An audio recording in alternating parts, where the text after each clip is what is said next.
think we're there. Woohoo! This is very exciting. Yeah, so I can see us on the real thing, so we're live. I can turn that off. Well, good morning, everybody.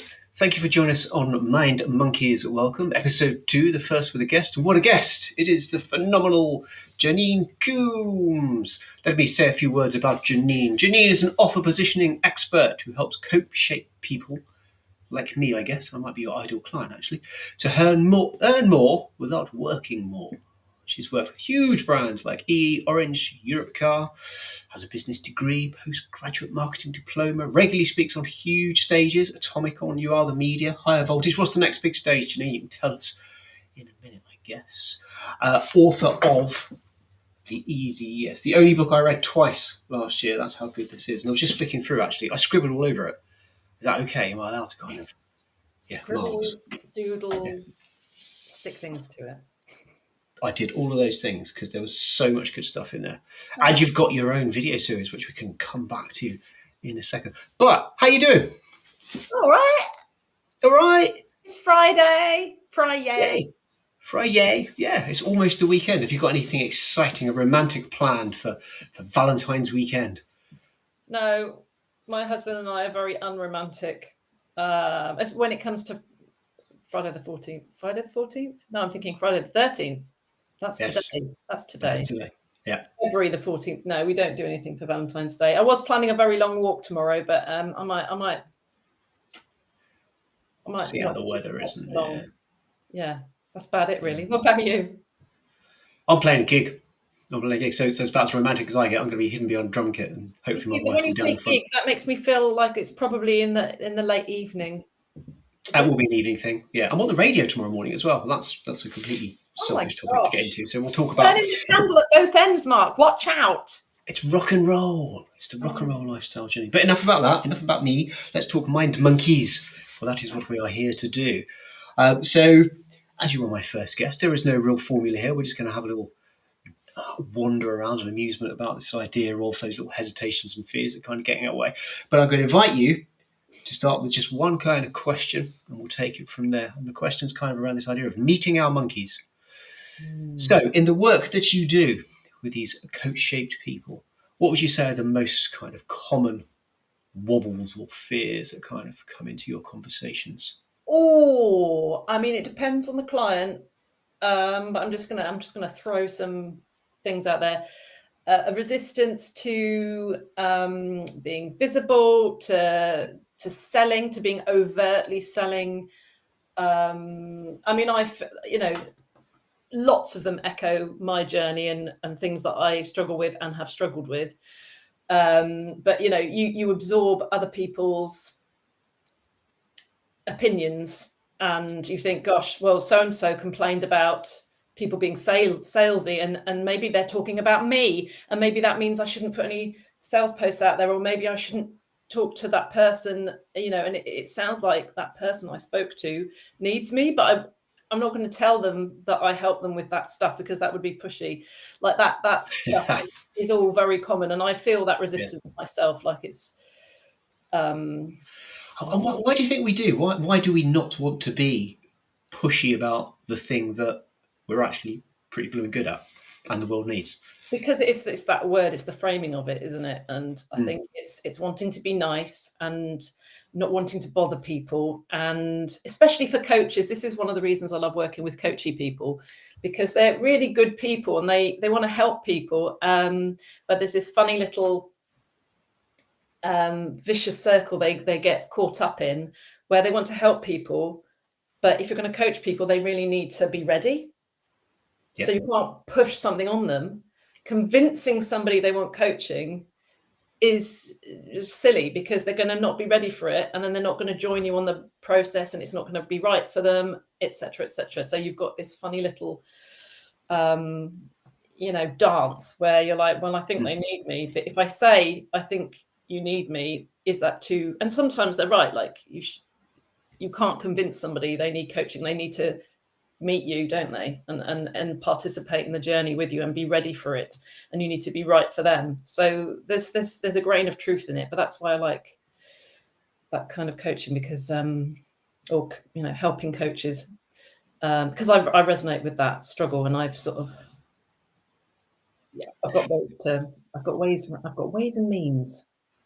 Ooh, tell us about if you're happy to kind of talk about your story. Tell us about the ways and means. How do you find that balance between visibility, something that you are very good at, by the way, because obviously your content is fantastic. You are very good on video, as I've told you many times. Because what you do very well, and I think flipping the monkey in terms of this is something the world needs. This is something I'm good at. What am I prepared to do bravely in order to demonstrate that? Your video content is a prime example of someone very much being themselves in a way that speaks to their audience perfectly, or as perfectly as any content can be. So come on then, tell us your tricks and tips and your ways and means. Yes, well, first off, thank you for saying that. But if you look at my recent content, I have not been doing video as much as I should be doing. Ooh, whatever interesting word. Should, yeah. So that's part of my journey is, set on my business 10-ish years ago. I mean, could you call it a business? I didn't really realize, I didn't have a business mindset on.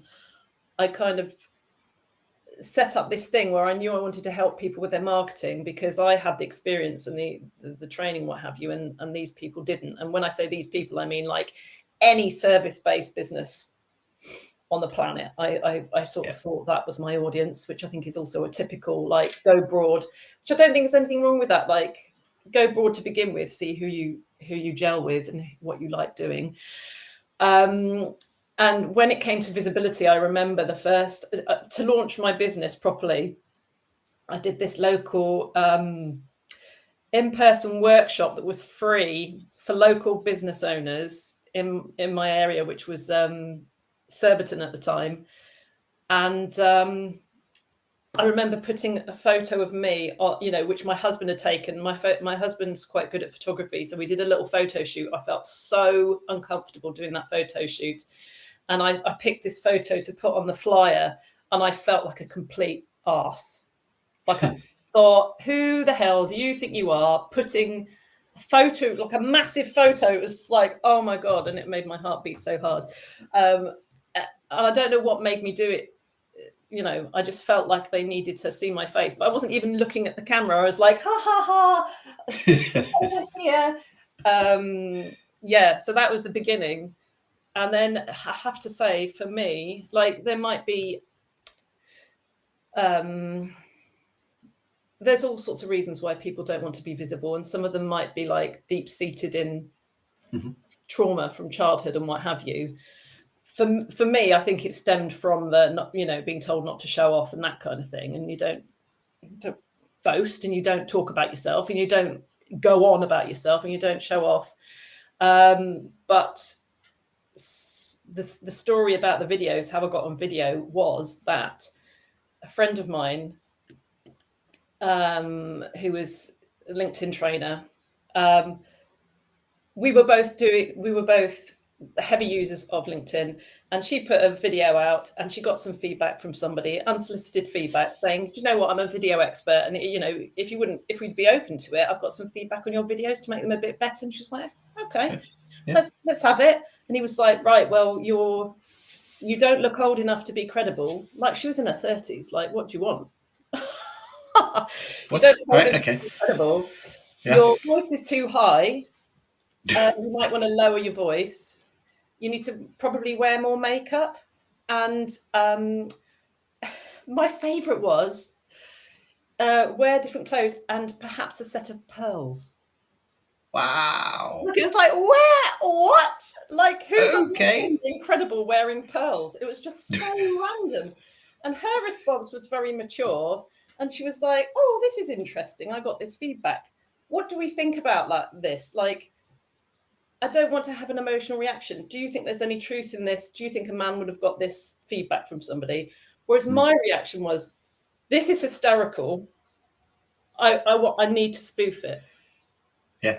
I need to spoof it. So I put on a twin set and pearls and tons, as much makeup as I could possibly put on. And I put on a stupid voice and I said, oh, this is the way to be credible.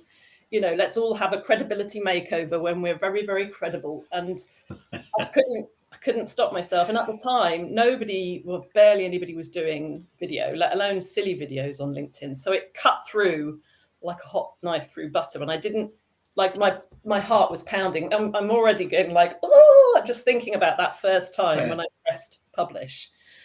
But I couldn't stop myself. It was like, I have to put this out into the world. And I was so nervous. And the response was amazing. It was like, what? I've never seen such, somebody being funny on LinkedIn. What is going on? Like, this was 8 years ago or 7 years ago. So it was very unusual. And one woman even messaged me and said, it's the first time I've laughed in like 6 months because I've been going through cancer treatment and you actually made me laugh. Thank you very much. And I was like, oh my God, I need to do more of this. I need to do more of this. It's not just me. It's not just a selfish thing. And I think maybe that is the key to a lot of visibility hang-ups is it feels all about you. It feels selfish and frivolous and boasty, but it's not about you. Like, if you're a coaching or whatever you're doing, whatever you're selling, do you want people to actually help themselves? They need to give you money and work with you.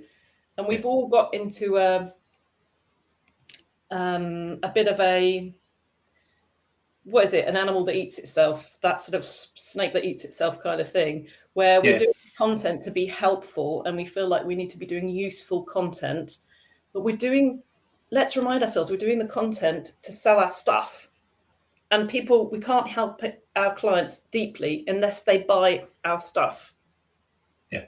Because then we've got their buy-in and they're invested, and you actually, that contracting piece can come into play and you can actually do your work. You can't do your work through videos and posts. No. I think that's a hugely important point as well. As you say, in terms of that big hesitation, that am I going to come across as this is all about me and it's all very kind of narcissistic and kind of, hey, look, I'm so this, that, and the other. Reframing the value that you bring to the people that you hope to serve and the people that will pay for that service because of the value you're demonstrating, and appreciating the gifts that you have to give to the world. That content, it's all about that value, isn't it? It's about the difference that you make, as opposed to, I think, opposed to you just sharing your narrative. How, I mean, again, thinking about the coaching people that you support, how do you help them make that shift away from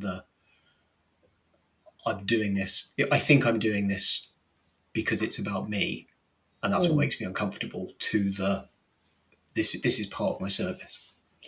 Yeah, so I do it in a roundabout way, because the heart of what I do tends to be their offer, their messaging, how they're positioning what they do. So through doing that, they are putting the focus on who they want to be working with, and they are understanding that person deeply. They're understanding not only what they need, but what they want, which is a bit of a flip, because it's so easy to project, well, I know you need that, so I am going to sell that. Why aren't you buying that? This is what I know you need. But if the person doesn't want it, they're not going to buy it. They're not even going to resonate with it or notice it or anything. So through going through that sort of work of sort of untangling, right, okay, what's your unique position? What makes you stand out? But specifically, what does your ideal client want? What will resonate with them? That is the key part of the journey for me when I'm working with clients, for them to go, oh my gosh, they want to talk about it. Then it's like, now it gives them that language, sort of a dictionary of stuff that they need to talk about, which it's not about them. So is it fair to say, okay, you're providing them with this space to get so clear on what it is they do, the actual nature of the offer, like you say, the language, the dictionary around how to talk about that offer and frame it in a way that, you say, deals with wants and kind of speaks to the ideal audience at their level, sort of meets them where they are.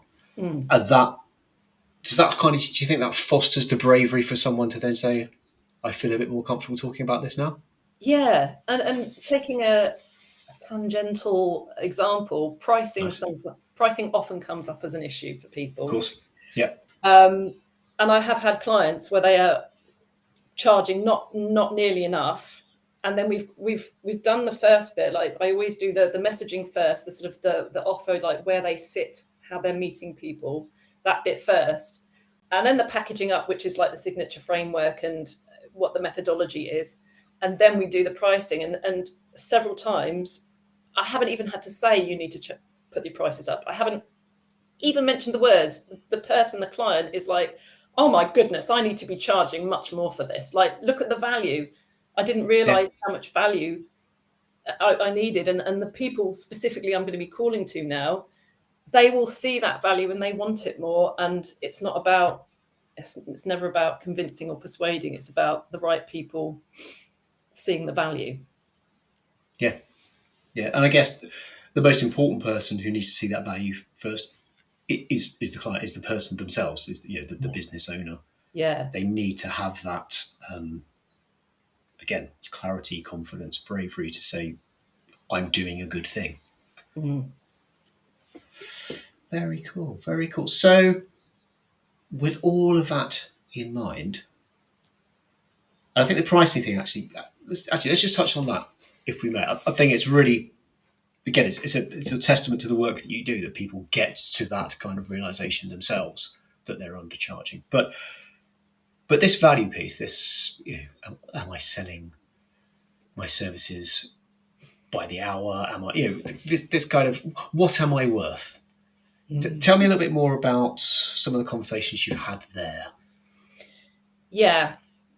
So I've got a bugbear with that phrase, because there's a lot of people trying to empower people and, know your worth, charge your worth. But it's not about what you're worth, is it? They're not buying you. No.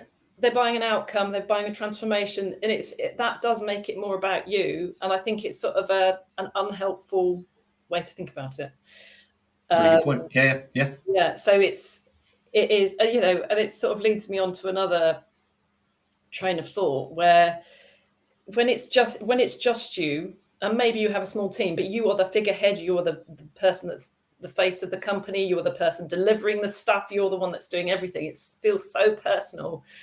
And on the one hand, it doesn't help thinking about charging your worth and how much are you worth. You should be, that's why I like offers, because it's like, no, you were over here and you have created these offers. Would you like this offer? Is this what you feel like you need right now? No? Okay. This one? No? Oh, yeah. Okay. You are not right or not ready. Goodbye. Yeah. So it's not, do you like me? Yeah. Yeah. It's do you feel like you need this right now? No. Okay. Well, do you know what? I thought that you did. So something's wrong. Maybe I've got the messaging wrong, or maybe there's something, so you learn rather than get hurt. Now, I'm not saying that I'm perfect. And if somebody says no to me and I think they're right for it, I'm like, I'm still a bit like, of course. Yeah. We should, as business owners, try and separate if we can. Right? We're the business owner. We want to help people. We can be ethical. We're going to be ethical, and we're not going to missell. If people don't want what we've got, that is fine, and we need to learn from that. And I had a client the other day, which again, I resonate with this wholeheartedly, but she's feeling down for one reason and another. And she's like, I'm trying to, get a few more clients on this package. And I just feel like it's all a farce because I'm turning up trying to be chipper, and I don't feel like that. And it feels fake. And I completely resonate with that, because a couple of years ago, my family was going through bereavements and I was feeling very heavy, and my child had anxiety, and a cat just died. And it was, a horrible time. And I was doing videos, sharing some videos where I was happy clappy and like, woo, and it felt really disingenuous. But my point to her was, and what I had to tell myself at the time was, take a business like the National Trust, and a fictional scenario that, the CEO died and everybody's really, really sad. Like, they wouldn't change their adverts, would they? They wouldn't stop their advertising. I mean, maybe they would for a day, but they wouldn't stop their advertising campaign. They wouldn't change the narrative in their social media posts that they'd planned. They wouldn't change their tone for all of their marketing. Like, that doesn't happen because it is unrelated to what you're selling. So yeah, that's just another thread of that. Yeah, I mean, it's a hugely valuable point. Again, that space gives you, as the business owner, permission is the wrong word, but it gives you that disconnect in a good way of the whole emotional bundle that comes with being a business owner and wearing all the hats and doing all the things, and it's me that needs to be visible, but it's not actually me, it's the product that needs to be visible, and that's what we're celebrating. That's the thing that's going to make the difference, and I'm making it about the client and the difference I can make for them. But it's an easy one to miss, isn't it? And I think that, again, coming back to the work you do being so valuable, reminding people of that space and the value of that space is just essential. It's ever so God, sorry. I was going to say, it's ever so hard, and I need help with it. I'm not preaching from an ivory tower. I'm in it. Yeah, as are we all, of course. Because again, like I say, it's a very personal, emotional, particularly for people who are sort of creative, coach-shaped people, like you said. They're so driven by helping others. You can't help but get very deeply emotionally attached to the kind of the movement you're trying to create in someone else's life. And it was interesting. I was having a conversation with somebody yesterday. And they were talking about, so who coaches the coach? Because surely after all the sessions you have, you're absorbing all of this sort of emotional weight from somebody else. How do you manage, not the disconnect, because that will be the disingenuous kind of way of working, but how do you keep yourself from absorbing that trauma, that emotional baggage of someone else's? And yeah, it's yes, you might have a coach who you then kind of talk to, but who's the coach's coach? How far up the line does this go? So reminding yourself of that space, not comfort zone, that's the wrong thing, but that sort of, it's like a safety zone. It's like when you're coming down some sort of really steep road in the car and they've got kind of the off-ramp things just in case things get a bit sort of carried away. It's kind of just pull over here for safety. Just having that capacity around you, I think. Yeah. I think all good coaches have coaches. Yeah. So it's probably, maybe it's a massive circle in the end. Yes. More coaching. Yes. Yeah, that's it. Yes, it's all completely incestuous. No, it's not. I didn't say that at all. Right, so we have this wonderful world. Again, this idea, like you say, it's the ivory tower, but it's none of us live in this kind of perfect world. But there is this wonderful balance that someone like yourself is trying to create, whereby, as a business owner, you have that guidance in terms of who is it you really want to work with? What is the problem you feel you can solve better than anyone else? What is the package that best delivers that solution?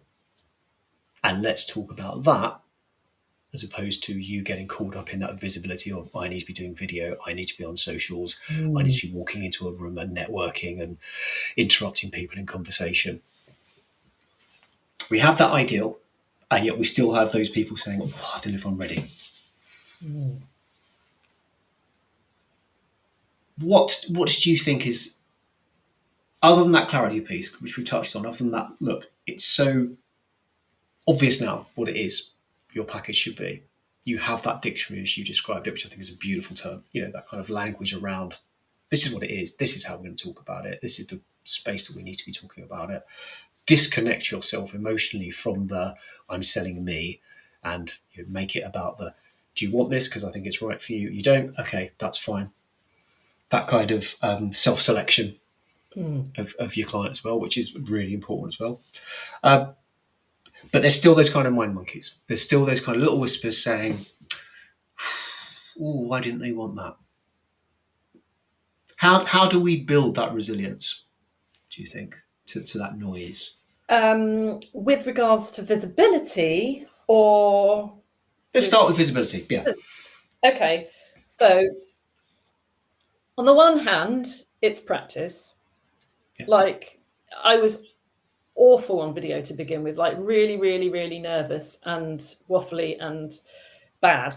So when you see people being good on video, like they weren't born like that, everybody knows this, but then they see people and think, oh, they're obviously a natural. So some of it is practice.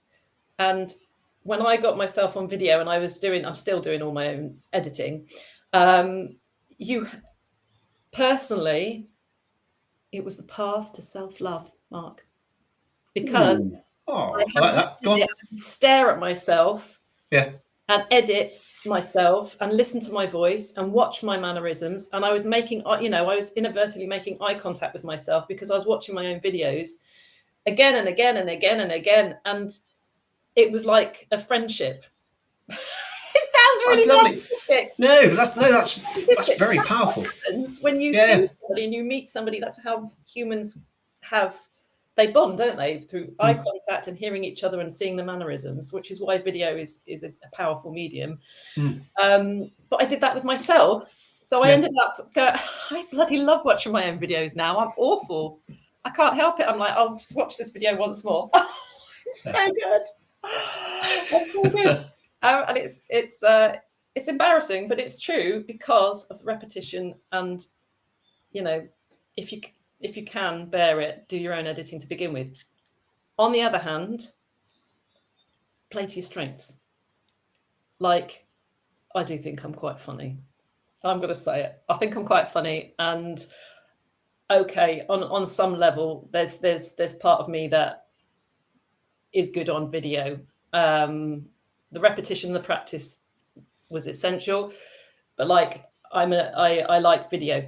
If you hate video and you feel like you'll never ever like video, don't do it. Like if you hate LinkedIn, don't do it. You doubling down on what you're good at, doubling down on what comes naturally. If you're a fabulous writer, double down on that. If you're an awful writer and it's really, really hard for you to articulate yourself, then podcast instead or guest on podcasts or something. Like there are so many different mediums now and platforms.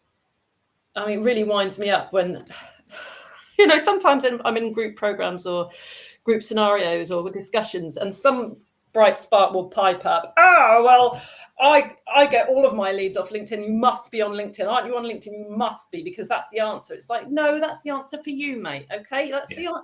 Okay. Yeah. You do LinkedIn. This person hates LinkedIn. And they're on Instagram and they're doing pretty well on Instagram. And if they only double down on there, they're gonna nail it. So there is the repetition and just taking the plunge and keeping at it, but there's also play to your strengths and double down on what you're doing already that's working a bit.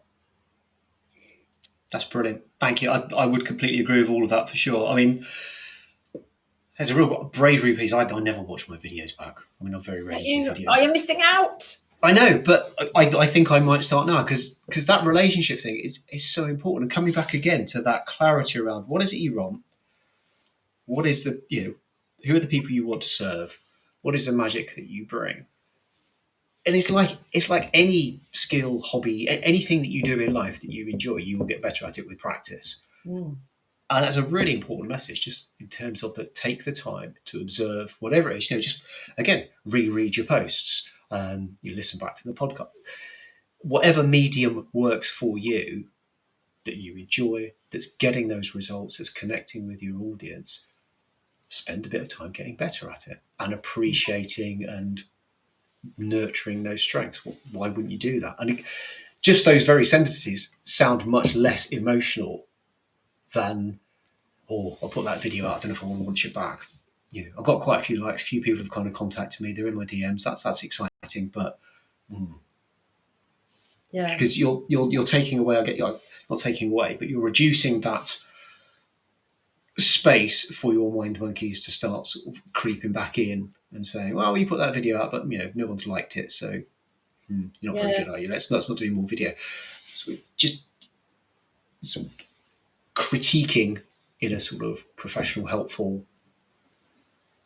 participatory way is of course going to help you get better at something. But the self-selection thing, only do what you actually enjoy. God, yeah, completely. And I wonder if part of it is that when we're running our own business, it does feel like I need to do everything. And then if you're doing 12 things that are new to you, like it's going to feel really, really uncomfortable and overwhelming, and it's going to be impossible. So I think maybe I'm definitely very, very impatient. We want results yesterday and we feel pressure, like I'm not doing enough. That person's got a podcast, got a video show, YouTube, speaking on stage, has got a book. I haven't got half of those things. I should do all of them immediately. But then, if you just do one and just practice at it and, maybe start off as an experiment. Do I enjoy this? Can I learn to enjoy it? I'm going to do one thing. And I'm going to do it regularly. And I'm going to try and fine tune it. And my training budget, I'm going to put towards that for 3 months. But that's a more sensible approach, isn't it? I'm not saying I do this, but it's sensible. Yeah.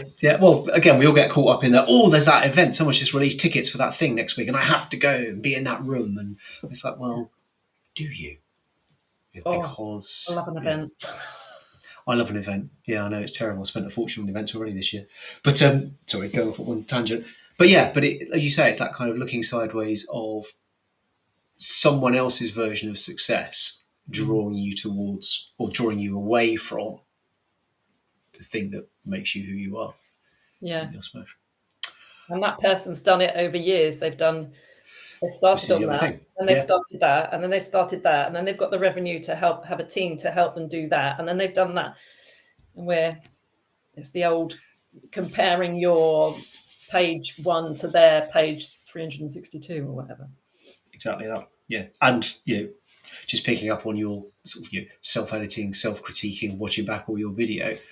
I didn't know you did that. And it's all those things you don't know. Someone else has achieved this thing. Yeah. I mean, to be honest, it's never been, I never do it from let's see how I can improve this. Okay. Originally it was to edit it for the editing, and then it became narcissism. I just enjoy it. I enjoy watching my stuff back. And maybe I'll think, I could have done that differently. But usually it's just, I am fabulous on video. I'm going to just watch this again. Which full disclosure there. Yeah, no, I like it. No, absolutely, and you are. It's very true. Which brings us. I guess we kind of need to start wrapping things up. But my next, and possibly final question is: where will we be seeing Janine next, if not on video? Well, I do have my new video show, which is the Show Off. Off is in brackets. I thought it was a bit too clever, really, because I should just call it the Show Off. But I thought, it's the show off. Because I was told as a child not to show off. And now I'm like, do you know what? I need to show off a bit. And I like it. So I'm going to call my show The Show Off. So I'm talking to people about whether they were told not to show off and how they've navigated that. And a few people, one in particular was told, she wasn't told not to show off because she was very quiet and introverted. She was told to put herself out more. Okay. And it's like, okay, can't win. Yeah. But that's what we're talking about on the Show Off. So that's my main chatty place that I'll be hanging out in the foreseeable future. I don't have any speaking gigs lined up. So people, if you want a speaker, talking about offers, pricing, visibility, all that jazz, here I am. Yeah. But you'll send me in a conference near you probably as well. hobnobbing. Outstanding. And you're very easy to find because it's janinecoombes.co.uk. Yes. And obviously If you Janine put Coombes as well. a /show off, that's the show off. Say the show's on there. The book's on there as well. Can we get the book from there? Or we can find out where to Yeah, get the book. you could go to easy-yes.com for the book. Yeah. Very good. Very good. It is a fantastic read. It really is, genuinely. And as I say, just flicking back through it again this morning and seeing all the highlighters and the things that I've actually kind of implemented since reading it. Again, coming back to that kind of clarity piece and that slight distancing of this isn't about me, this is about the service and the difference that can make was very beneficial. So I'm going to say thank you very much, Janine, for all of that, and appreciate your time this morning. Oh, my absolute pleasure. Yes, because the way we've got this set up, I have no idea if anyone's left comments and things like that. But if they have, I'll go back in there and work my way through them once we click end stream. Me too. I can see a little blue dash. Let's have a look. Oh, yeah, there's a few people speaking and commenting. So that's good. We weren't alone, which is always nice for a Friday morning. You take care. Thank you, Janine. Thank you to everybody who tuned in. And the next Mind Monkeys is exactly a month today, so 13th of March, with the career coach and consultant and wonderful human Daniel Brunetto. So check him out. He is way cool. So yeah, that's going to be a good one too. But thank you, Janine, as always, and I'll see you soon. And thank you, everybody, and enjoy the rest of your weekend. Bye-bye.